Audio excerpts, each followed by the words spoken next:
جمعے کے دن مرنے میں فائدہ ہوتا ہے، بس اتنا ہمیں پتا ہے۔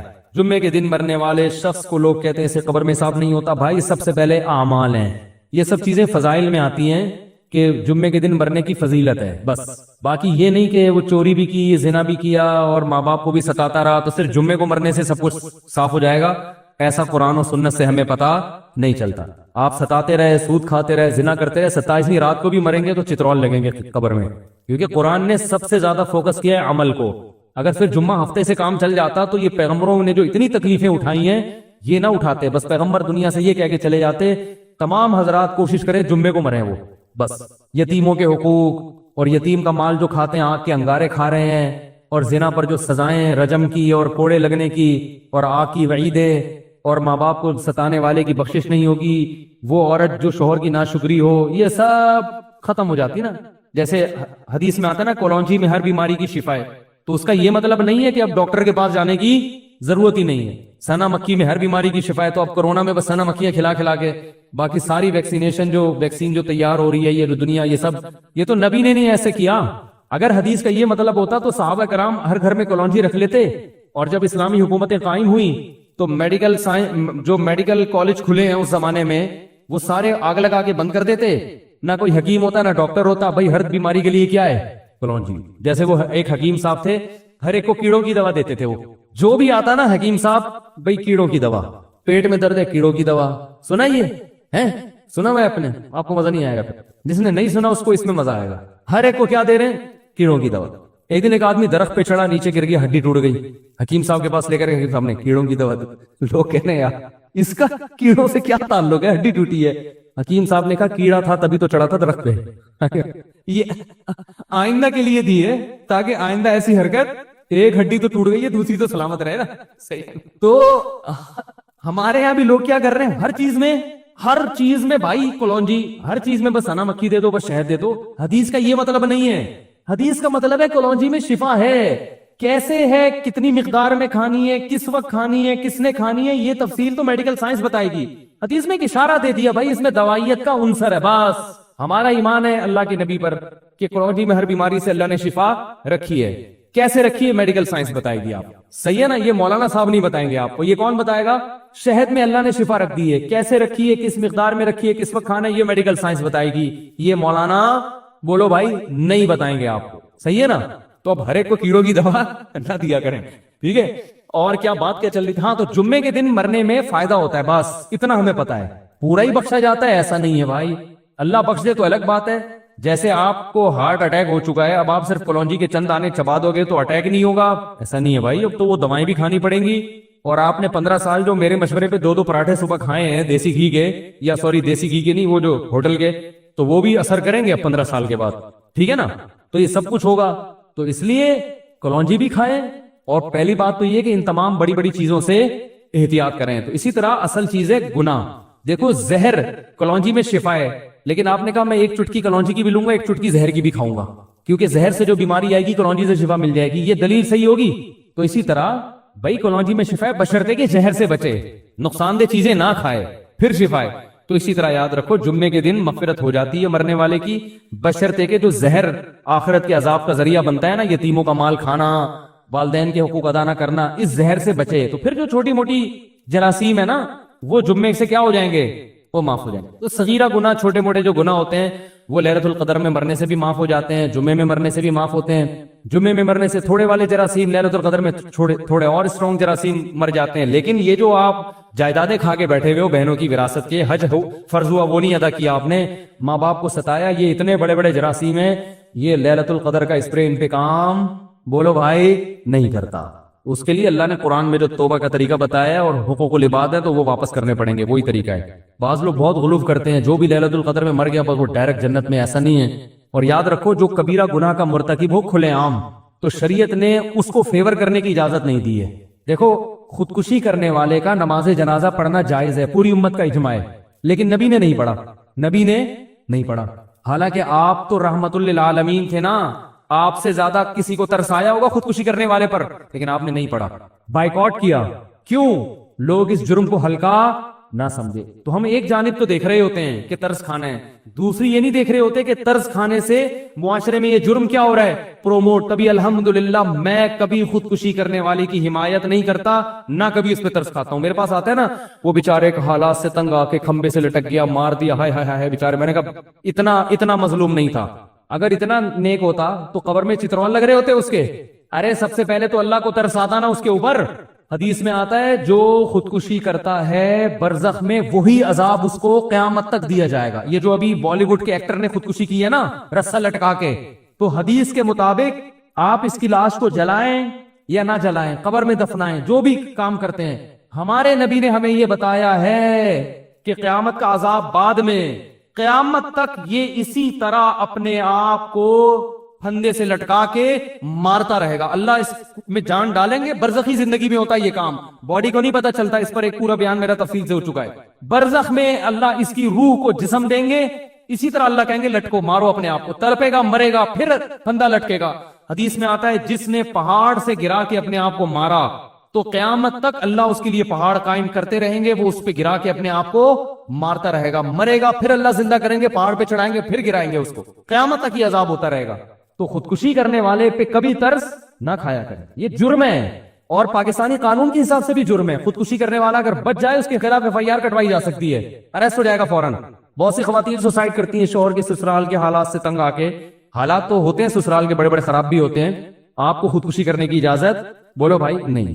تو میاں آتے ہیں میرے پاس, کہتے ہیں میری بیگم دھمکی دے رہی ہے خودکشی کرنے کی. میں نے کہا ریکارڈ کرو بیگم کی دھمکی, FIR کٹوا کے اندر کر دو اس کو, سیدھی سی بات. اور کیا مذاق ہے کیا؟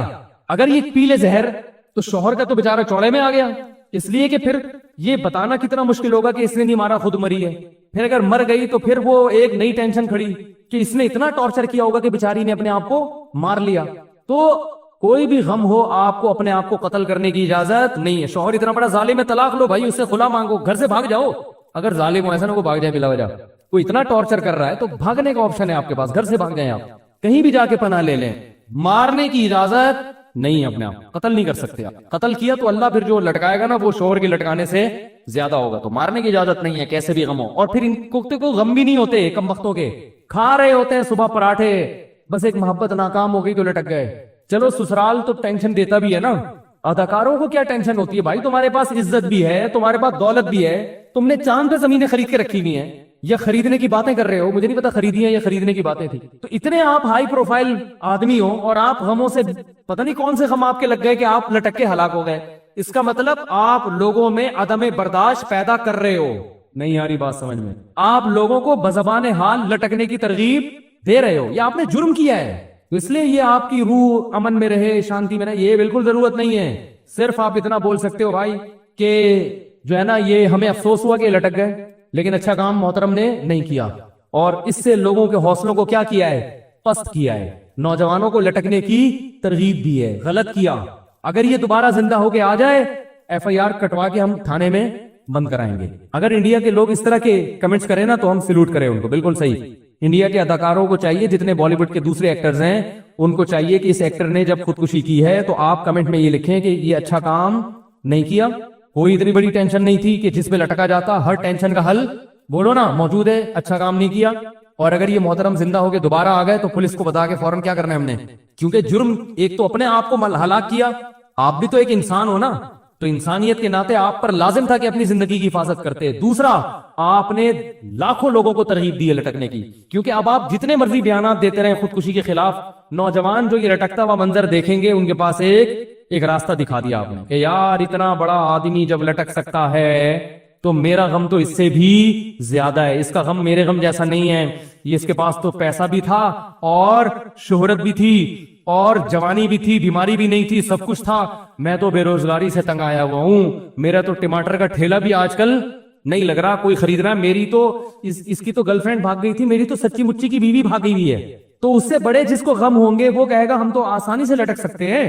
تو یہ ترغیب جرم کی دی کہ نہیں دی؟ اس لیے اللہ خودکشی کرنے والے پر ترس نہیں کھاتے, اللہ نے اس کے لیے اصول الگ بنایا ہے. تو اسی طرح خودکشی کرنے والے کا جنازہ مسلمان اگر ہو تو پڑھا جائے گا, مگر علاقے کے جو معزز لوگ ہوتے ہیں شریعت کا حکم ہے کہ وہ اس جنازے کا بائیکاٹ کریں. اسی طرح کوئی بڑا گناہ گار ہو, کھلے عام ہو, چھپ کے گناہ کرنے والے کا تو حکم ہے شریعت میں پردہ ڈالو, چھپاؤ, کیسے ہی بڑا ہو, کھلے عام جرم کر رہا ہے تو پھر اسلام میں حکم یہ ہے کہ اس کو جنت میں پہنچانے کی کوشش بولو مت کرو. کھلے عام زانی ہے، ڈاکو ہے، لاکھوں لوگوں کی جان لے لی اور مر گیا 27ویں رات کو، اب آپ کہہ رہے ہیں جنت میں جائے گا. یہ اس کا مطلب آپ لوگوں کے جذبات سے کھیل رہے ہیں. آپ یہ نہ کہیں کہ جہنم میں جائے گا، کیونکہ یہ تو اللہ ہی کو پتا ہے کہاں جائے گا، لیکن کم از کم یہ بھی نہ کہیں کہ جنت میں جائے. اگر برے الفاظ سے یاد نہیں کریں تو اچھے الفاظ سے بھی یاد نہ کریں. سمجھ رہے ہو کہ نہیں سمجھ رہے؟ وہ گورباچوف تھا نا جس نے افغانیوں کا خون کیا تھا، 16 لاکھ افغانی قتل کر دیے تھے اس نے رشیا کی جنگ میں. ارے جب روس افغانستان کی جنگ ہوئی ہے تو 16 لاکھ افغانیوں کا، یہ تو آن دا ریکارڈ ہے، باقی لاکھوں اس کے علاوہ ہیں جن کا کوئی ریکارڈ ہی نہیں ہے.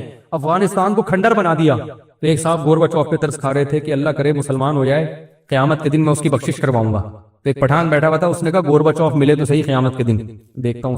واقعی صحیح کہہ رہا تھا. او بھائی 16 لاکھ انسان مار دیے، لاکھوں عورتوں کی عزتیں تباہ ہو گئیں، قیامت میں ملے تو صحیح. دنیا میں تو کچھ نہیں کر سکتے، قیامت میں بھی چھوڑ دیں. واہ بھائی واہ. تو نہیں چھوڑیں گے، ملے گا چھوڑیں گے آپ لوگ؟ گورباچوف قیامت کے دن کہیں چھاؤں میں آ جائے بس، بولو تو ذرا سائڈ پہ آ. تو موسیٰ علیہ السلام نے فرعون کے بارے میں بد دعا کی تھی، بہت پہلے کوشش کی ہدایت پر آ جائے. اللہ نے کہا اے موسیٰ نرم لہجے میں بات کرنا. تو پہلی دعوت تو یہی ہے نرمی سے، قولا لہ قولا لینا، نرم بات کرنا. حالانکہ ہزاروں بچوں کا قاتل ہے، لیکن اللہ چاہتے ہیں کہ توبہ کی توفیق مل جائے. اے موسیٰ نرم لہجے میں بات کرنا، شاید سدھر جائے. موسیٰ کلیم اللہ نرم لہجے میں بات کر رہے ہیں، ہر طرح سے فرعون کو سمجھا رہے ہیں میں تیرا خیر خواہ ہوں. فرعون نہیں مان رہا، کہہ رہے معجزے دکھاؤ. معجزے دکھا دیے. فرعون نے کہا جادو ہے، جادوگروں سے مقابلہ کرواؤں گا. مقابلہ کروا دیا. جادوگروں نے خود گواہی دے دی بھائی یہ معجزہ ہے، جادو نہیں ہے. جادوگروں کے ہاتھ پاؤں کاٹ کے لٹکا دیے. پھر بھی اللہ نے مہلت دی، توبہ کر لے اب. پھر اللہ نے مینڈکوں کا عذاب بھیجا، ٹڈیوں کا عذاب بھیجا، جوؤں کا عذاب، ہر طرح کے عذاب بھیجے.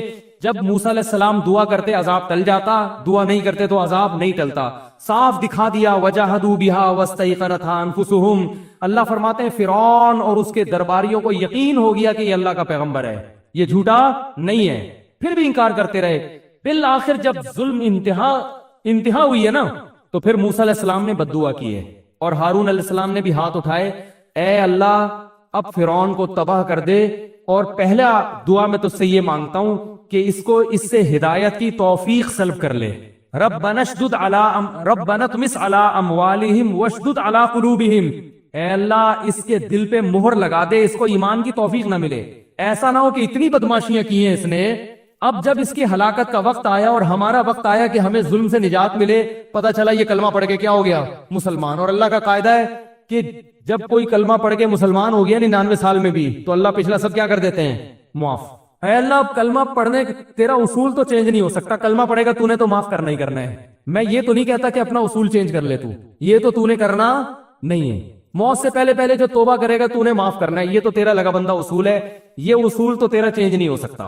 اب میں یہ تو نہیں کہہ سکتا کہ فرعون کے حق میں یہ اصول چینج کر لے، نہ، یہ تو تیرا اصول ہے کہ مرنے سے پہلے جو توبہ کرے گا وہ توبہ قبول ہوگی، بشرطے کہ بالکل حالت نزع کی کیفیت میں نہ ہو. تو اب میں تجھ سے ایک دعا مانگ رہا ہوں، اب تو اس سے کلمے کی توفیق سلب کر لے، اس کے دل پر ایسی اسٹیمپ لگا دے کہ اس کلمے کے علاوہ سب کچھ اس کی زبان سے نکلے، کلمہ نہ نکلے، اس کو ایمان کی توفیق نہ ملے.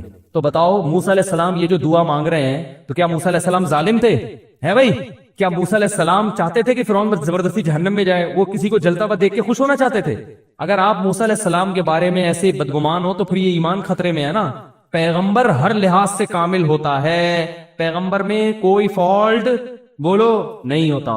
یہی موسیٰ علیہ السلام ہے جو اتنے مظالم سہنے کے باوجود فرعون کی ہدایت کی کوشش میں لگے رہے کہ اب آ جائے اب آ جائے اب آ جائے. وہ ہزاروں بچوں کے قتل کو بھی بھولنے کے لیے تیار تھے، ہزاروں لاکھوں عورتوں کی عزتیں لوٹی گئیں، اس کے لیے بھی تیار تھے، معاف کر دیں گے.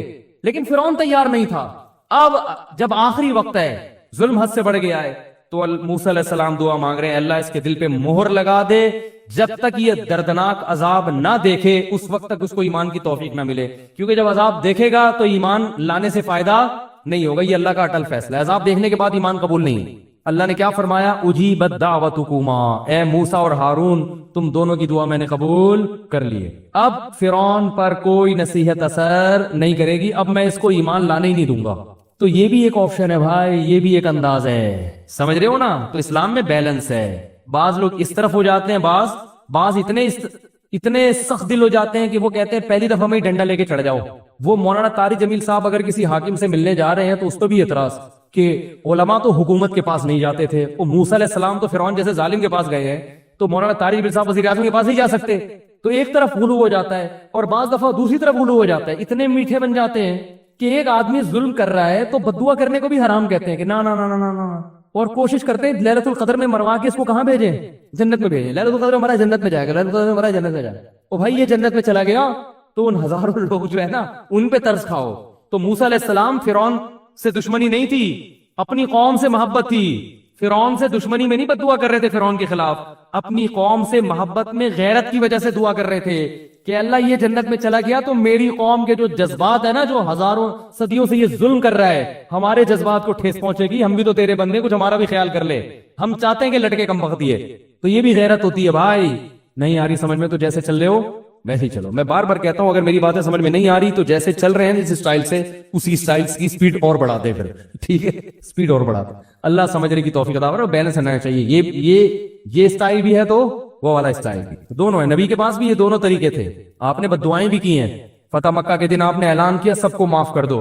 ابن خطل ایک بڑا ظالم تھا، وہ بیت اللہ کا غلاف پکڑ کے پناہ مانگ رہا تھا. آپ نے فرمایا ابن قتل کو جہاں پاؤ قتل کر دو. لوگوں نے کہا وہ تو بیت اللہ کے خلاف پڑا، فرمایا وہیں اڑا دو اس کی گردن. یہ بھی ہے. نہیں آ رہی سمجھ میں. نبی صلی اللہ علیہ وسلم نے کافر کو پکڑا، دشمن تھا، جنگ میں آیا ہوا تھا، جنگ میں گرفتار ہوا، حکم دیا اس کو قتل کر دو. اس نے کہا میری 6 بیٹیاں مجھ پہ ترس کھائیں، میری 6 بیٹیاں، ان کا کوئی پرسان حال نہیں ہے. آپ نے ترس کھایا، چھوڑ دیا. یہ نبی کا جمال ہے. غیر مسلم جو اس وقت کے غیر مسلم تھے نا بڑے سخت ہیں، نہیں بس مارنا، بیٹیاں تیری ہیں ہماری تھوڑی ہیں، کوئی بات نہیں کسی کی بھی ہیں تو انسان نا. اور باپ چاہے کافر ہو، بیٹیوں کے لیے تو بہرحال خیر خواہ ہوتا ہے نا. تو اتنا بڑا مجرم تھا وہ، اس کے قتل کا فیصلہ ہو چکا، لیکن اللہ نے کہ نبی نے 6 بیٹیوں کا جب اس نے واسطہ دیا تو آپ نے کیا کر دیا؟ معاف کر دیا. یہ صفت رحمت ہے نبی کی، رحمت للعالمین. دوبارہ کم بخت سازشیں کرتا ہوا پکڑا گیا ہے بھائی، اس کو یہ نبی کی رحمت ہضم نہیں، دوبارہ پکڑا گیا. آپ نے پھر دیکھا بھائی تو ہم نے تجھے معاف کیا تھا، تجھ پہ رحم کیا تھا، اور تو پھر ہمارے خلاف سازشیں کر رہا ہے. آپ نے حکم دیا گردن اڑا دو. اس نے پھر کہا میری 6 بیٹیاں، آپ نے فرمایا اڑا دو. یہ نبی کی کیا ہے؟ سیاست. نہیں آ رہی بات.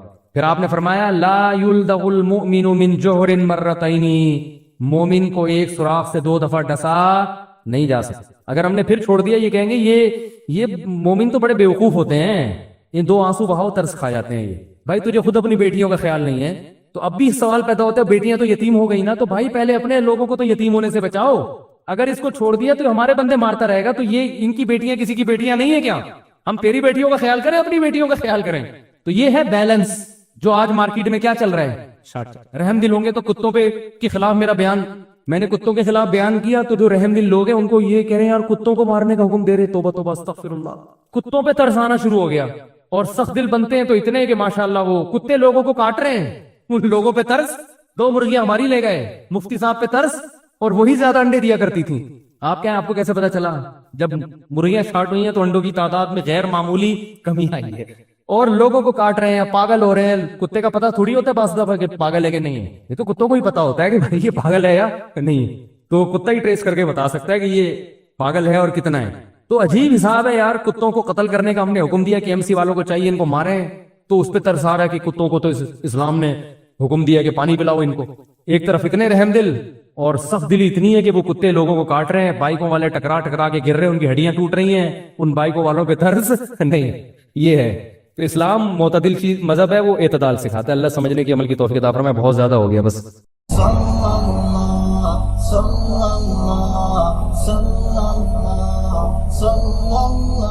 بسم اللہ الرحمن الرحیم. رسول اللہ صلی اللہ علیہ وسلم نے ارشاد فرمایا ان من افضل ایامکم یوم الجمعہ فاکثروا علی الصلاة فیہ فاکثروا من الصلاة فیہ. فرمایا تمہارے دنوں میں سب سے بہترین دن جمعہ کا دن ہے، اس لیے اس دن مجھ پہ کثرت سے درود پڑھا کرو. فإن صلاتکم معروضۃ علی، اس لیے کہ تمہارا درود مجھ تک پہنچایا جاتا ہے.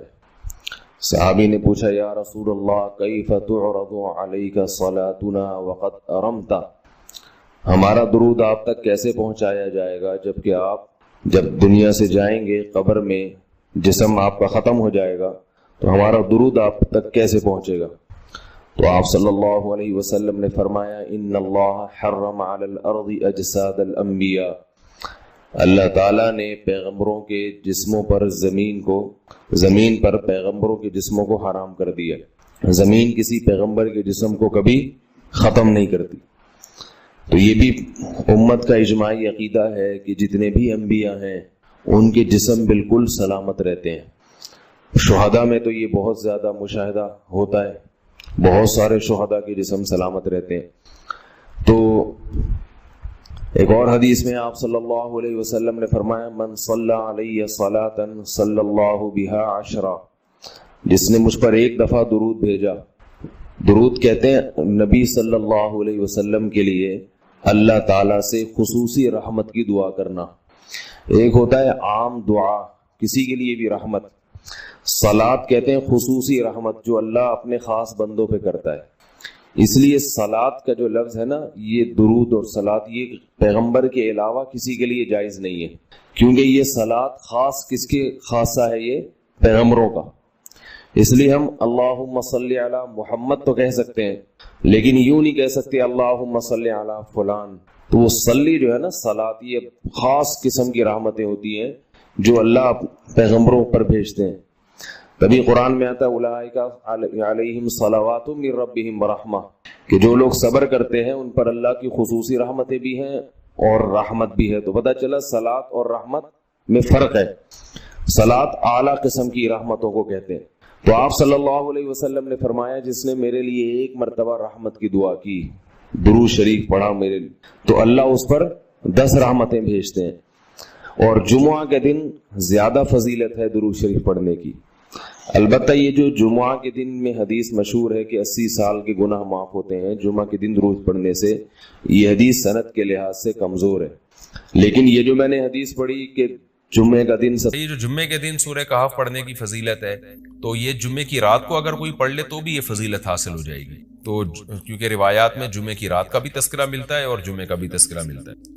الحمدللہ الذی، تمام تعریفیں اس اللہ کے لیے ہیں، انزل علی عبدہ الکتاب، جس نے اپنے بندے پر کتاب کو نازل کیا، ولم یجعل لہ عوجا، اور اس کتاب میں اس نے کوئی کجی نہیں رکھی.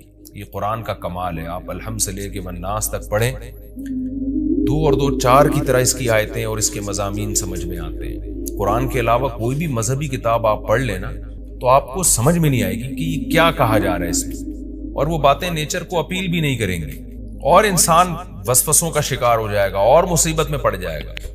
لیکن قرآن کے دعوے کتنے واضح ہیں اور دعووں میں تناقض نہیں ہے. قرآن نے کہا خدا ایک ہے، ہر جگہ یہی کہا کہ ایک ہے. محمد صلی اللہ علیہ وسلم کو کہا کہ نبی ہیں، بشر ہیں نبی ہیں. تو بشریت کو ثابت کیا قرآن نے. جہاں نبی صلی اللہ علیہ وسلم سے اوٹ پٹانگ معجزوں کا مطالبہ کیا گیا تو بتا دیا گیا میں بشر ہوں. ایک ہی دعویٰ رہا ہے مسلسل شروع سے آخر تک. اور آخری نبی ہونے کا جب دعویٰ کیا گیا تو آخری ہی، یہ نہیں کہ پھر قرآن میں اشارے دے دی ہوں کہ کوئی اور نبی بھی آئے گا. تو تناقض نہیں ہے قرآن میں. نماز کو فرض کیا تو نماز فرض ہے. تو یہ جتنے مضامین، پھر اخلاقیات کی جو تعلیم دی وہ تعلیم سیم ہے. تو یہ ہے کہ عوج نہیں ہے، بالکل نیچر کو اپیل کرنے والی 2 اور 2 4 کی طرح صاف ستھری باتیں ہیں قرآن مجید میں. یہ خود قرآن کا ایک بہت بڑا معجزہ ہے. آپ کبھی بھی کسی جھوٹے آدمی کو جب سنیں گے نا، اس کی باتوں میں ٹکراؤ بہت ہوگا. میں ایک دفعہ تحقیق کر رہا تھا، یہ منکرین حدیث جو ہیں جنہوں نے کہا دعویٰ کیا کہ حدیث حجت نہیں ہے، تو ہمارے شیخ حضرت مفتی رشید احمد صاحب رحمہ اللہ تعالی نے اصل الفتاوی کی 2 جلد میں ان کے خلاف بہت کچھ لکھا ہے. تو اس میں ایک بڑی دلچسپ بات یہ تھی کہ جب یہ منکرین حدیث کا جو بانی ہے نا، پرویز نام تھا اس کا، پورا نام اس وقت ذہن میں نہیں ہے، تو اس کی کتابوں سے حضرت نے تناقض نکالا. مفتی رشید احمد صاحب رحمۃ اللہ علیہ نے تناقض کیا نکالا؟ ایک جگہ لکھ رہا ہے کہ حدیث حجت نہیں ہے، دوسری جگہ لکھ رہا ہے کہ حدیث حجت تو ہے لیکن جن ذرائع سے ہم تک پہنچی وہ ذرائع حجت نہیں ہے. اور ایک جگہ لکھ رہا ہے کہ حدیث حجت بھی ہے لیکن صرف نبی صلی اللہ علیہ وسلم کے دور تک کے لیے حجت ہے، ہمیشہ کے لیے حجت نہیں ہے. تو ایسے کئی تناقض. تو اس میں حضرت نے لکھا کہ اس سے پتہ چلتا ہے کہ یہ بیچارہ خود اس کو پتہ نہیں ہے کہ یہ اس کا دعویٰ کیا ہے. یعنی اس سے صاف واضح ہوتا ہے کہ ان کا مقصد صرف اور صرف ہمیں اسلام سے ہٹانا ہے اور حدیث کو مشکوک قرار دے کر، کیونکہ زیادہ تر جو قوانین ہمیں اسلام کے ملتے ہیں وہ تو قرآن میں بہت کم ملتے ہیں، وہ تو احادیث میں ملتے ہیں.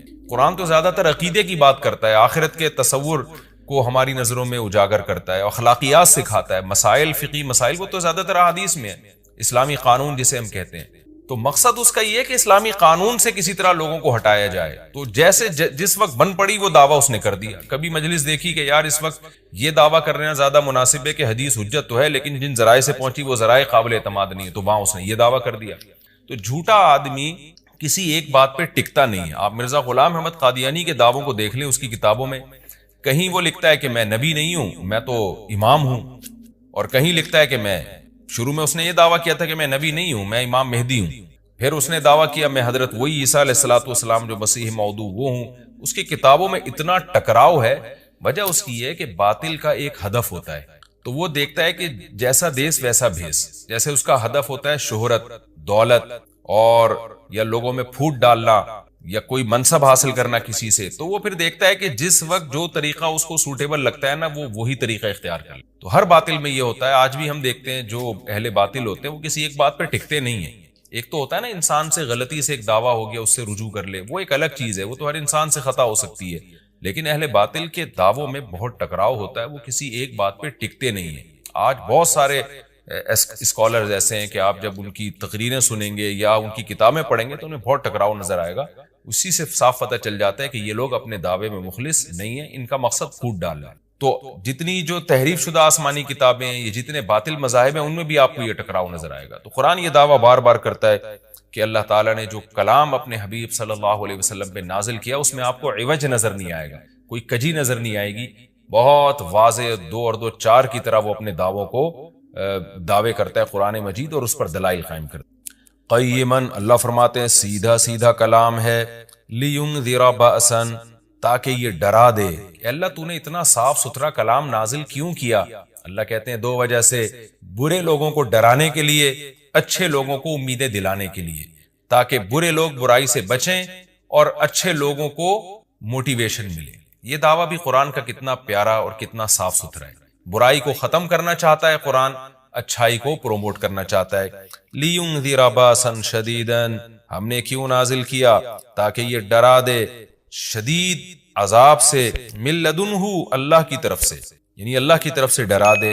وَيُبَشِّرَ الْمُؤْمِنِينَ، اور ایمان والوں کو خوشخبریاں سنا دے۔ کون سے ایمان والے؟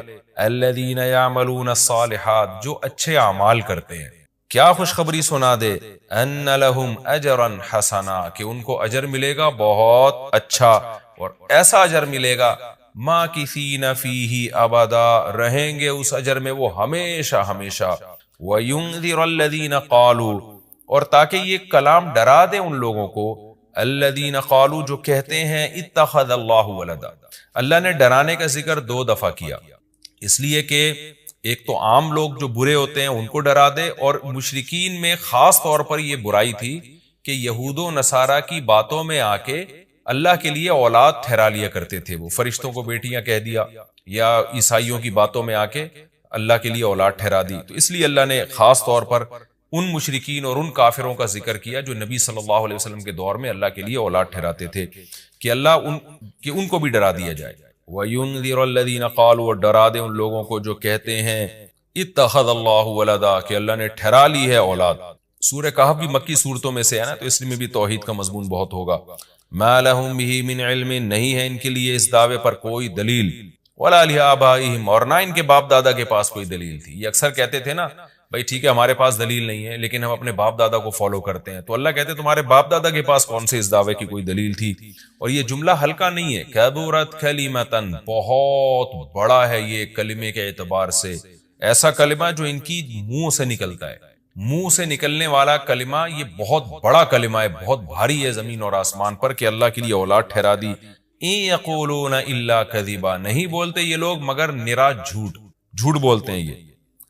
فلعلک باخع نفسک علی آثارہم، اللہ تعالیٰ اپنے حبیب صلی اللہ علیہ وسلم کو تسلی دے رہے ہیں کہ اتنا سری جھوٹ بولتے ہیں اور آپ کی دعوت اتنی واضح ہے پھر بھی ایمان نہیں لاتے، تو اے نبی کہیں ایسا نہ ہو کہ آپ غم میں اپنی جان ہی نہ ہلاک کر بیٹھیں، کیونکہ رسول اللہ صلی اللہ علیہ وسلم کا دل بہت گھٹتا تھا کہ اتنی واضح بات میں کر رہا ہوں، اتنا میرے دعوے میں اتنی کلیئرٹی ہے، اس کے باوجود یہ مانتے کیوں نہیں ہیں؟ تو غم سے آپ کا سینہ گھٹتا تھا۔ تو اللہ نے آپ کو بتایا کہ یہ آپ کی حالت یہ ہو گئی ہے شاید کہ آپ اپنی جان ہی ہلاک کر بیٹھیں. دیکھیں اللہ کا شاید یہ ہماری زبان میں اللہ ہم سے بات کرتے ہیں نا، ورنہ اللہ کے لیے تو شاید نہیں، اللہ کے لیے جو چیز ہوتی ہے یقینی ہوتی ہے. تو یہاں شاید کا مطلب کیا ہوگا کہ کوئی بھی دیکھنے والا آپ کی کنڈیشن کو دیکھے نا اس وقت، تو وہ کہے گا کہ آپ کی موت نہ واقع ہو جائے، اتنا غم ہے آپ کو. تو مقصد ہے غم کی شدت کو بیان کرنا. تو اللہ فرماتے ہیں شاید کہ آپ اپنی جان ہی ہلاک کر بیٹھے ان کے پیچھے، یعنی ان کے غم میں. اگر یہ لوگ اس قرآن پر ایمان نہ لے کر آئے، اسفا، افسوس اور غم میں آپ کی جان ہی کہیں آپ ہلاک نہ کر بیٹھیں. پھر آگے اللہ بتا رہے ہیں کہ یہ ایمان کیوں نہیں لے کر آتے. آپ غم نہ کریں، آپ کی دعوت میں کوئی کمی نہیں، آپ کے دلائل میں کوئی کمی نہیں. ایمان نہ لانے کی وجہ ہم بتاتے ہیں کیا ہے. کچھ لوگ لائیں گے، کچھ نہیں لے کر آئیں گے. وجہ کیا ہے وہ ہم بتا رہے ہیں اگلی آیت میں. انا جعلنا ما علی الارض، ہم نے بنایا ہے ہر اس چیز کو جو زمین کے اوپر ہے، زینت اللہ، زمین کے لیے، یعنی زمین والوں کے لیے زینت، اٹریکٹیو بنایا ہم نے. زمین اجڑی ہوئی ہوتی، کسی کا دل ہی نہ لگتا زمین میں، تو سارے آخرت ہی کی فکر میں لگ جاتے. لیکن زمین میں اٹریکشن ایسی پیدا کر دی ہے کہ یہ اللہ سے غافل کرتی ہے، حق سے دور کرتی ہے. ہر آدمی اس زمین کی زینت کو حاصل کرنے کی کوشش کرتا ہے. زینت وہ چیز ما یتزین، جو مزین ہوتی ہے اور جس کی طرف انسان کی اٹریکشن ہوتی ہے، چاہے حقیقت میں وہ اٹریکشن کے قابل ہو یا نہ ہو. جیسے گندگی کا ڈھیر ہے، اٹریکشن نہیں ہوتی، لیکن آپ نے اس کے اوپر ایک خوبصورت ململ کا کپڑا ڈال کے خوشبو چھڑک دی تو اب وہ دیکھنے میں بھلی لگنے لگے گی. تو جو چیز دیکھنے میں بھلی لگتی ہے اس کو مزین کہا جاتا ہے، چاہے حقیقت میں ہو یا نہ ہو. تو اللہ نے کہا کہ ہم حقیقت میں زمین اچھی ہے یا نہیں ہے یہ لوگ اس کو نہیں دیکھتے، بس اٹریکٹیو ہے اس کو دیکھتے ہیں کہ اس کا یہ اٹریکٹ کرتی ہے اپنی طرف. حقیقت میں دیکھا جائے تو مسافر خانہ ہے نا، کتنی بھی مل جائے تو ختم ہونے والی ہے، تو فنا ہونے والی چیزوں سے کون دل بہلاتا ہے. لیکن اللہ بتا رہے کہ ہم نے چونکہ اس کو مزین کر دیا ہے، تو اس مزین ہونے کا نتیجہ یہ ہے کہ کچھ لوگ اس میں پڑھ کے اللہ کو بھول جاتے ہیں اور کچھ اس کی حقیقت کو دیکھ کر اللہ کو یاد رکھتے ہیں. تو آزمائش جبھی ممکن ہے جب اس زمین کو اٹریکٹیو بنایا جائے. آگے اس لیے اللہ نے فرمایا کہ ہم نے بنایا ہے جو کچھ اس زمین کے اوپر ہے زینت اللہ، زمین کے لیے مزین. کیوں بنایا ہے؟ لنبلوہم، تاکہ ہم لوگوں کو آزمائیں، ایہم احسن عملا، کہ ان میں عمل کے لحاظ سے زیادہ اچھا کون ہے. اگر زمین کو مزین نہ بنایا جاتا تو سارے عمل کے لحاظ سے بہت اچھے ہو جاتے، کیونکہ قربانی نہ دینی پڑتی. اب اس مزین زمین کی بہت سی چیزوں کو چھوڑنا پڑتا ہے. نماز کے وقت دکان چھوڑنی پڑتی ہے، اور صدقات و خیرات کے وقت مال کی قربانی دینی پڑتی ہے، اور جو شریعت کے جتنے بھی احکام ہیں تو جاہ کی قربانی دینی پڑتی ہے، منصب کی قربانی دینی پڑتی ہے. تو اللہ کہتے ہیں ہم نے چونکہ مزین بنا دیا تاکہ ہم لوگوں کو آزمائیں. تو ظاہر ہے جب آزمائش ہوتی ہے تو اے نبی کچھ لوگ کامیاب ہوتے ہیں اور کچھ لوگ ناکام ہوتے ہیں. تو آپ چاہتے ہیں کہ ساری دنیا ایمان لے آئے، سارے نیک بن جائیں، یہ آپ کی چاہت پوری نہیں ہو سکتی، کیونکہ امتحان میں 100% لوگ کامیاب عام طور پر نہیں ہوا کرتے. وَإِنَّا لَجَاعِلُونَ مَا عَلَيْهَا صَعِيدًا جُرُزًا، اور یاد رکھو جو کچھ زمین کے اوپر ہے ہم اس کو بنانے والے چٹیل میدان. یعنی اللہ نے جب یہ کہا نا کہ زمین کے اوپر کی چیزوں کو ہم نے مزین کر دیا، تو آگے نافرمانوں کو ایک دھمکی بھی دے دی ہے کہ تم جو اس میں پڑھ کر ایمان سے اور نیک عمل سے غافل ہو رہے ہو کہ بھئی اتنی اٹریکشن ہے، تو اس کا ایک دوسرا پہلو بھی ہے. وہ پہلو کیا ہے؟ چٹیل میدان بن جائے گی، سب تباہ و برباد ہو جائے گا. یعنی ایگزامینیشن ہال میں جب جو نعمتیں آپ کو دی جاتی ہیں وہ ہمیشہ کے لیے تھوڑی دی جاتی ہیں، وہ تو اس وقت تک کے لیے دی جاتی ہیں جب تک امتحان چل رہا ہے، اس کے بعد وہ لے لی جاتی ہیں واپس. تو اسی طرح اللہ اس زمین کو ختم کر دیں گے، اور تب پوری ترقی، جو انسان کی جتنی بھی ترقی ہے زمین میں اور کائنات میں، ساری زمین بوس ہو کے ختم ہو جائے گی. اور اللہ تعالیٰ جس مقصد کے لیے انسان کو پیدا کیا گیا اس مقصد کے بارے میں انسان سے سوال کریں گے. ام حسبت ان اصحاب الکہف والرقیم، قرآن نے یہ کچھ تمہید بیان کی کہ یہ دنیا آزمائش کے لیے اور سب کچھ ختم ہو جائے گا، جو قرآن کا اصل مقصود ہے. اب قرآن ایک واقعے کی طرف آتا ہے. مشرکین مکہ یہود و نصارہ سے بہت سی چیزیں سنا کرتے تھے، اور یہود آ کے ان کو چپکے چپکے گائیڈ کرتے تھے کہ جس نے نبوت کا دعویٰ کیا ہے نا تم ان سے یہ سوال پوچھو، تم ان سے یہ سوال پوچھو. پھر یہود دیکھتے تھے کہ ہماری تورات کے مطابق جواب ملتا ہے کہ نہیں ملتا. تو ان کا یعنی خیال یہ تھا کہ محمد صلی اللہ علیہ وسلم جواب نہیں دے پائیں گے تو ہم بتائیں گے دیکھو ہماری تورات میں تو یہ لکھا ہے، اگر یہ اللہ کے نبی ہیں تو یہ تو ہر آسمانی کتاب یہ واقعہ بیان کرتی ہے، تو قرآن کیوں بیان نہیں کر رہا. تو یہودیوں نے آ کے مشرکین مکہ سے کہا، مشرکین مکہ نے نبی صلی اللہ علیہ وسلم سے سوال پوچھا. ان میں 3 سوال تھے. ایک روح سے متعلق جس کا سورہ بنی اسرائیل میں جواب دے دیا گیا، ایک حضرت ذوالقرنین سے متعلق کہ وہ کون سا بادشاہ تھا جس نے پوری دنیا پہ حکومت کی ہے، ان کا تذکرہ اللہ نے قرآن میں بیان کیا، اور ایک اصحاب کہف کے بارے میں. تو اب قرآن ان کے واقعے کو بیان کر رہا ہے. ام حسبت ان اصحاب الکہف والرقیم کانوا من آیاتنا عجبا. اے نبی آپ یہ سمجھتے ہیں کہ اصحاب کہف اور جبل والے پہاڑ والے لوگ، غار اور پہاڑ والے لوگ کیا ہماری نشانیوں میں سے بڑی عجیب نشانی تھے؟ کیا آپ یہ سمجھتے ہیں؟ یعنی یا تو اس کا جواب یہ کہ واقعی یہ نشانی تھے، یا یہ کہ یہ اتنی بڑی نشانی نہیں تھے جتنی بڑی اس کائنات کو بنا دینا بڑی نشانی ہے. اذ اول فتیتو، اللہ نے اس واقعے کو بیان کیا، اس وقت کو یاد کرو جب چند نوجوانوں نے ٹھکانہ پکڑا الی الکہف، ایک بڑے غار کی طرف، فقالو، پھر کہنے لگے.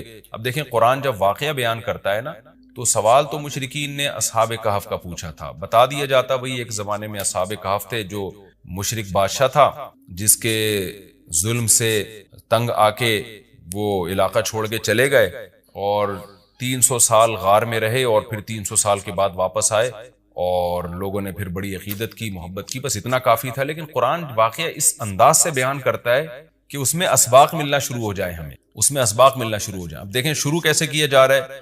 کیا تم یہ سمجھتے ہو کہ اصحاب کہف کا واقعہ کوئی عجیب واقعہ ہے؟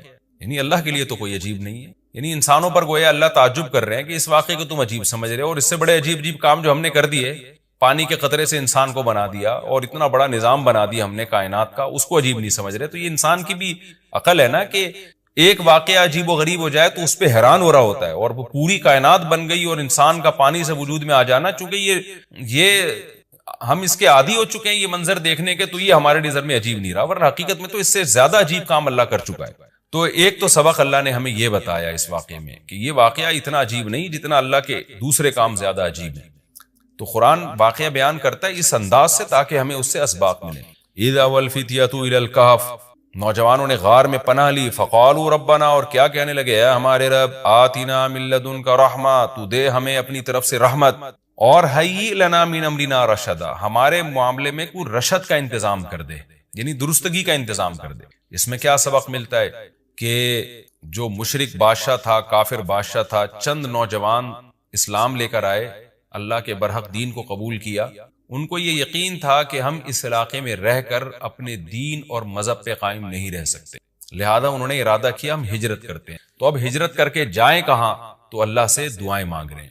اس سے کیا پتہ چلتا ہے کہ جب آپ کے لیے کسی علاقے میں رہ کر دین پر چلنا ناممکن ہو تو آپ پر لازم ہے کہ آپ اس علاقے کو چھوڑیں، ایک بات. نمبر 2، چھوڑ کر آپ اللہ پہ اعتماد اور توکل کریں کہ جس اللہ نے مجھے یہاں کھلایا وہ کہیں اور بھی کھلا سکتا ہے. نمبر 3، اللہ سے 2 قسم کی دعائیں مانگیں. نمبر 1، اے اللہ تو میرے لیے رحمت کا انتظام کر دے، یعنی اپنا رحم کر تاکہ تیری رحم کی وجہ سے ہمارے لیے معاملات آسان ہو جائیں. نمبر 2، تو ہمیں گائیڈ کر، حیئ لنا من امرنا رشدا کا مطلب سیدھا راہ دکھا، ہمیں بتا کہ ہم نے جانا کہاں ہے، کس ملک میں اسٹے کرنا ہے، سفر کیسے کرنا ہے. یہ بالکل ایسے ہی ہے جیسے موسیٰ علیہ السلام سے غلطی سے قتل ہو گیا، تو اب مدین سے جب نکلنا تھا، مصر سے جب نکلنا تھا تو راستہ معلوم نہیں تھا، تو وہاں بھی اللہ تعالیٰ سے موسیٰ علیہ السلام نے دعا مانگی کہ وَلَمَّا تَوَجَّهَ تِلْقَاءَ مَدْيَنَ قَالَ عَسَىٰ رَبِّي أَن يَهْدِيَنِي سَوَاءَ السَّبِيلِ، مجھے امید ہے میرے رب مجھے سیدھا راستہ دکھائے گا.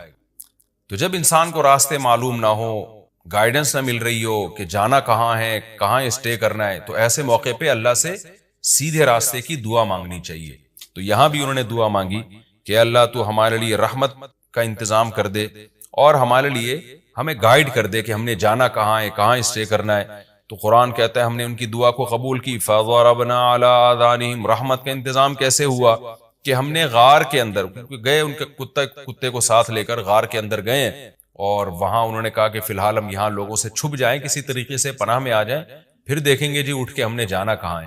تو قتل کے خوف سے نکلے اور غار میں جا کے آرام کیا. تو اللہ کہتے ہیں ہم نے ان کے کانوں پہ پردہ ڈال دیا، سلا دیا گہری نیند، سنین عددا، کئی سال تک. ثم بعثناہم، پھر ہم نے ان کو جگایا، لنعلم ای الحزبین، تاکہ ہم دیکھیں، جس کا نتیجہ یہ نکلا کہ ہم یہ دیکھنا چاہتے تھے ان دونوں میں سے کون سا فریق ایسا ہے احصا لما لبثوا امدا، جو مدت کے اعتبار سے زیادہ کاؤنٹ کرنے والا ہے اس مدت کو، لما لبثوا جس مدت تک یہ لوگ ٹھہرے.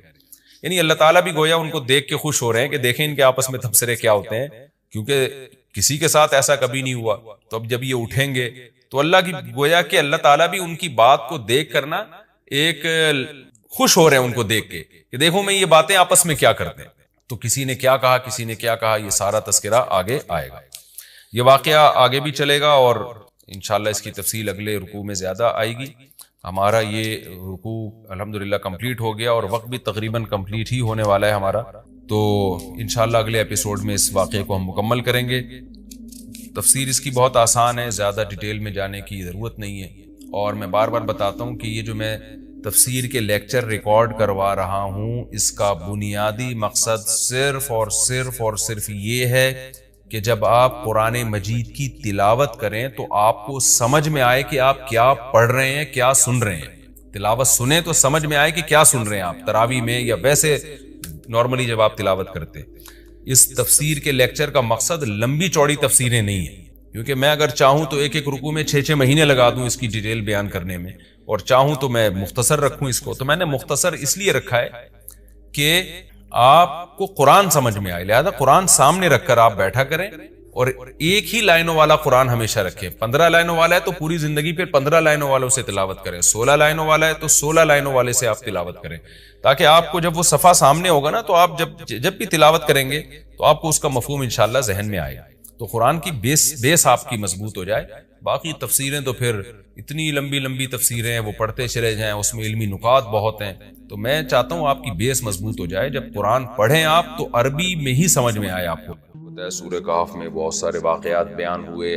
اصحاب کہف کا واقعہ سب سے پہلے بیان ہوا کہ انہوں نے کیسی اللہ کے لیے قربانی دی. پھر اللہ تعالیٰ نے خضر علیہ السلام کا واقعہ بیان کیا، ذوالقرنین کا واقعہ بیان کیا. یہ سارے نیک بندوں کے واقعات تھے.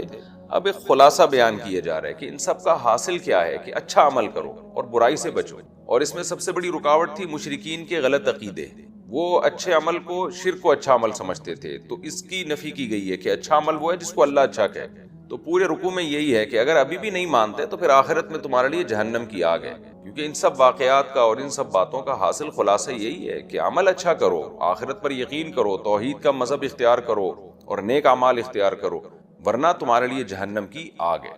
تو اللہ تعالیٰ فرماتے ہیں افحسب الذین کفروا ان یتخذوا عبادی من دونی اولیاء، کیا وہ لوگ جو کافر ہیں انہوں نے یہ گمان کر رکھا ہے کہ وہ ٹھہرا لیں مجھے چھوڑ، میرے بندوں کو ٹھہرا لیں مجھے چھوڑ کر اپنا دوست. یعنی اس تفصیل جو ہم نے سورہ کہف میں بیان کی ہے اس کے بعد بھی یہ گمان کر رکھا ہے کہ یہ کوئی ٹھیک عمل ہوگا کہ ذوالقرنین کو فتح دینے والا اللہ، خضر علیہ السلام کے پاس موسیٰ علیہ السلام کو بھیجنے والے اللہ، پھر تکوینی امور خضر علیہ السلام کے ذریعے کیسے کیسے کام اللہ کر رہا ہے، پھر اصحاب کہف کو کیسے اللہ نے بچایا، اور اللہ نے اپنی کتنی قدرت اور نعمت و باغ والوں کا واقعہ اللہ نے بیان کیا کہ اللہ پر اعتماد نہیں کیا، توکل نہیں کیا، کیسے ان کا باغ ہلاک ہو گیا. تو ان سب باتوں کے بعد پھر یاجوج ماجوج کا اللہ نے بیان کیا. تو ان سب باتوں کے بعد بھی کیا تم یہ سمجھتے ہو کہ یہ کوئی مناسب کام ہے کہ تم میرے بندوں کو، یعنی جو میرے غلام ہیں ان کو معبود بنا لو؟ غلام کا بھی معبود ہو سکتا ہے، یعنی اولیاء یہاں دوست سے مراد ہے ان کو معبود بنا لینا.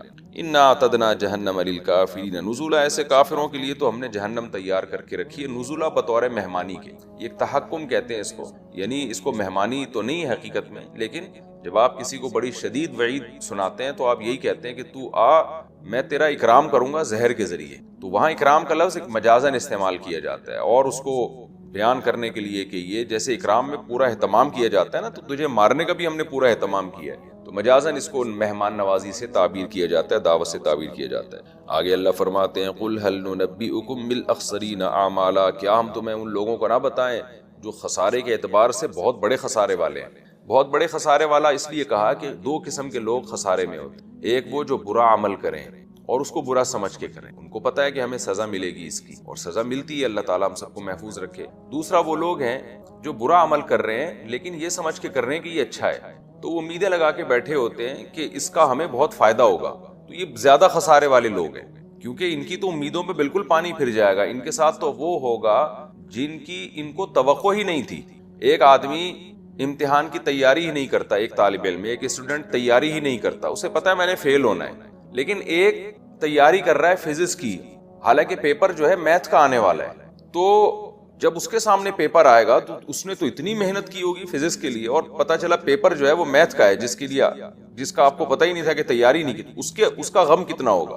تو اللہ فرماتے ہیں آؤ ہم تمہیں بتاتے ہیں۔ کچھ لوگ دنیا میں ایسے ہیں جو اعمال کے لحاظ سے بڑے خسارے میں ہیں۔ یہ وہ لوگ ہیں الذین ضل سعیہم فی الحیات الدنیا، کی دنیا کی زندگی میں ہی ان کی کوشش ضائع کر دی ہم نے، یعنی آخرت تک پہنچنے نہیں دیا اس کوشش۔ وہم یحسبون انہم یحسنون صنعا، جبکہ وہ یہ سمجھ رہے ہیں کہ وہ بہت زیادہ اچھی کوششیں کر رہے ہیں اور خدا ان سے بہت خوش ہو رہا ہے اور ان کوششوں پہ ان کو بہت زیادہ اجر ملنے والا ہے۔